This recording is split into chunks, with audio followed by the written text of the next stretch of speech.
Have you ever wondered what happens when the thin line between civilization and barbarism breaks? When the law of men is replaced by the law of survival and hope becomes an unattainable luxury? In a remote part of the Indian Ocean, a deserted island witnessed the cruelest of ironies. Freedom denied, life stolen, and resilience forged in abandonment. In the vast and unforgiving Indian Ocean, there is an almost invisible point on the map, a scar in the blue immensity. Tromelin Island. Once known as the Island of Sand, this arid piece of land holds one of humanity's most brutal and forgotten stories, a tale of despair and resilience that echoes through the centuries. It is not just an island, it is a silent monument to the cruelty and indomitable strength of the human spirit. In 1761, unbridled greed and abysmal indifference sealed the fate of nearly 100 people. Captured from their homeland, torn from their lives and cultures, they were abandoned to their own fate in this tropical hell, a purgatory of sand and salt. The promise of a better future vanished into a cruel mirage, replaced by the harsh reality of an unexpected and prolonged captivity. 15 years of brutal isolation, an odyssey of suffering and resilience that defies comprehension and the very logic of survival. This is not an adventure story, but rather a profound exploration of the shadows of the human soul, both of those who gave up and those who, against all odds, refused to surrender. Prepare to delve into the depths of a tragedy that exposes the darkest face of human exploitation, the coldness of bureaucracy, and the indomitable will to survive, even when all seems lost. Let's unravel the mysteries and horrors of Tromelin Island, a place where time has stood still and hope has been tested to its most extreme limits. The night of July 31st, 1761, was not just another night on the vast ocean. It was the prelude to a nightmare that would unfold under the cloak of darkness and greed. The ship L'Utile, under the command of Captain Jean de Lafargue, sailed the treacherous waters of the Indian Ocean, driven not only by the winds, but by boundless ambition. The official mission of transporting meat and rice to Île-de-France was a front for a far more lucrative and sinister diversion: the illegal trafficking of human beings. In the stuffy, fetid hold of the vessel, 160 Malagasy souls, men, women, and children, were imprisoned, torn from their lands and their lives, destined to be sold as slaves. The prohibition of the slave trade by the governor of Île-de-France, Pierre Poivre, was a mere detail for Lafargue, whose vision was clouded by the allure of exorbitant profit. This urgency for illicit gain, the need to keep the operation secret, blinded the captain to the imminent dangers. He ignored the treacherous reefs lurking just below the surface, a natural trap that the ocean guarded with deadly patience. The collision was inevitable, a fatal blow that ripped open the hull of the L'Utile with deafening violence. In a matter of minutes, water flooded the ship, swallowing it into the depths. 18 crew members were swept out to sea amidst the storm and drowned, a tragedy in itself. But the true extent of the horror was revealed to the Malagasy. Many, trapped in the cargo hold with no chance of escape, went down with the ship, their lives cut short before they even had a chance to fight for them. Those who managed to escape did so through the breach opened by the reef, emerging into an even crueler and more uncertain reality. The dawn that followed revealed not salvation, but the beginning of a prolonged nightmare, where solid ground would become a prison without walls and hope, a distant mirage. More than 120 crew members and between 60 and 80 Malagasy had reached land. But safety was a cruel illusion. They were trapped on Sand Island, a tiny forgotten spot 450 kilometers from Madagascar and 500 kilometers from Mauritius, a veritable flat desert without trees, without fresh water, and with the incessant and maddening sound of a relentless ocean surrounding them on all sides. The island, an ancient volcano that had eroded over millions of years, barely rose 7 meters above sea level. Its flat, low topography made the hope of spotting a ship in the distance a chimera, a cruel fantasy amidst the arid reality. The suffocating heat and the constant wind that turned the sand into razor blades completed the desolate scene, making each day a battle against the elements. There was no abundant vegetation, no shade to shelter from the relentless sun, and most critically, no permanent source of fresh water. Only during rare and violent cyclones did enough rainfall to fill small wells dug in the sand. A temporary gift in an environment of perpetual scarcity. Food was equally scarce. Fish could be found on nearby reefs, but the difficulty of access and the lack of suitable tools made fishing a Herculean challenge. Seabirds that landed on the island and turtles that came ashore were the only relatively accessible food sources.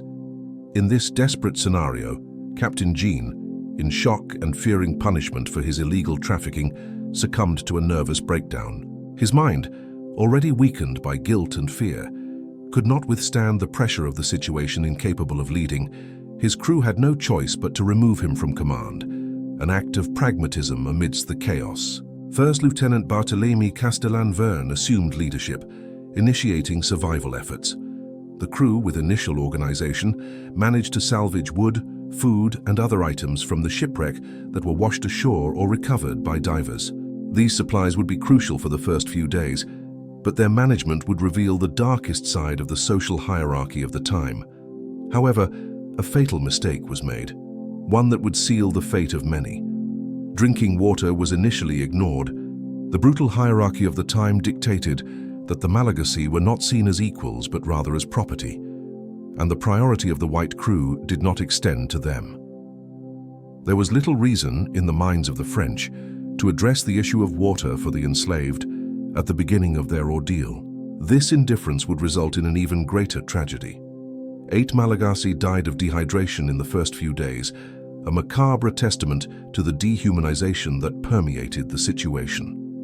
It was only after these deaths, when necessity prevailed, that the new captain ordered a well to be dug to find water. The social division, however, remained rigid. The Malagasy, isolated on the other side of the island, with limited access to food and almost no water, faced a daily battle for existence, while the promise of rescue became increasingly distant, a cruel mirage amidst the scorching sand. With no prospect of imminent rescue, the only tangible hope for the French crew was self-sufficiency. A desperate escape from that sandy hell, Castellan, the new commander, ordered a monumental task that seemed to defy logic itself: the construction of a new ship from the twisted wreckage of the Lutil. This was not an improvised raft, but a complete vessel, capable of braving the treacherous waters of the Indian Ocean and taking them back to civilization. Months of arduous and grueling work followed, under the scorching sun and the constant threat of scarcity. Crew members and Malagasy people worked side by side in a collaboration forced by necessity, but the social division, though invisible, remained an insurmountable barrier. The brutal hierarchy of the time dictated that, even amidst shared adversity, segregation and dehumanization persisted. With each hammer blow, with each piece of wood fitted, the hope of freedom grew for the French, while for the Malagasy, uncertainty deepened. They were the workforce, the brute force, but not the full beneficiaries of that collective effort. The promise of rescue uttered by the French was the only bargaining chip, a promise that for many already sounded empty. On September 27th, almost 2 months after the shipwreck that condemned them to the island, the new vessel, christened La Providence, Providence, was finally ready. Its name, laden with irony, contrasted sharply with the fate awaiting some of its builders. Providence would not extend to all, and the cruel reality of that abandonment was about to manifest itself in its most brutal form. When La Providence sailed from Sand Island, it took the French crew with it, leaving behind all the surviving Malagasy. The promise to send a rescue ship was the only thing left, an empty promise that would echo for years, transforming into psychological torment for those who remained. The return voyage to Madagascar took its toll, with disease claiming lives, including that of Captain Jean himself, who succumbed to his own greed and despair. Upon his return, Castellan was severely reprimanded by the authorities, but his insistence on rescuing the Malagasy was vehement, a rare glimmer of conscience amidst the general indifference.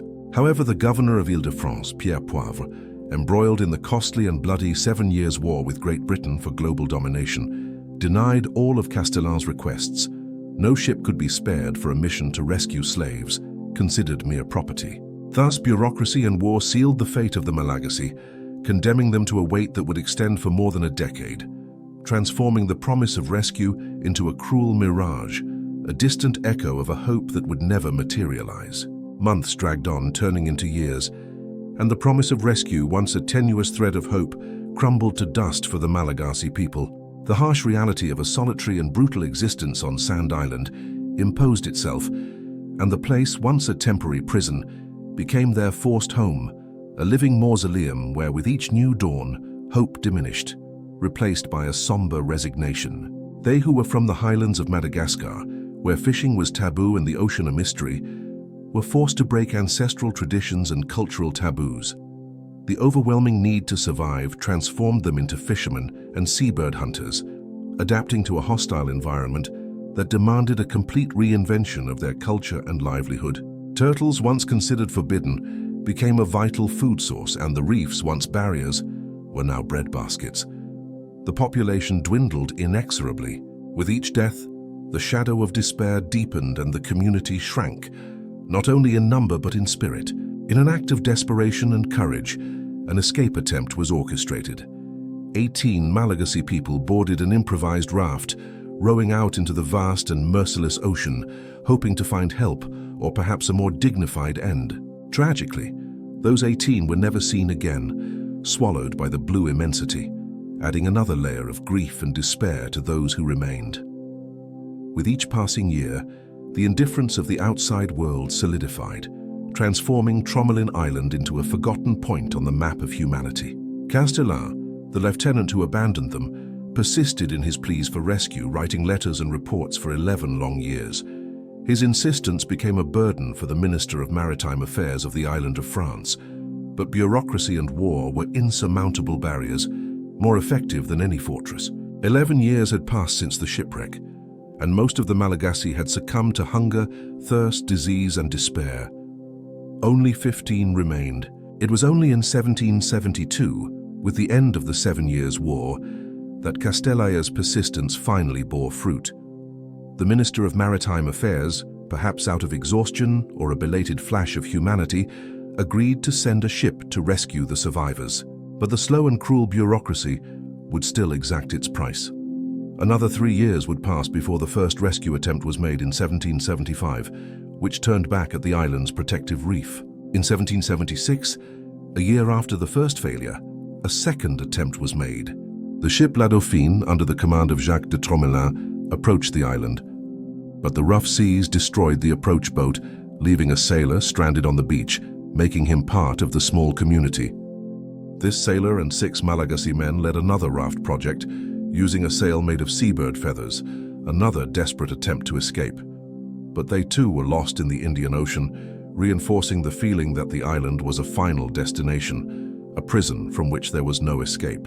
The remaining Malagasy must have finally accepted that they would never leave Sand Island.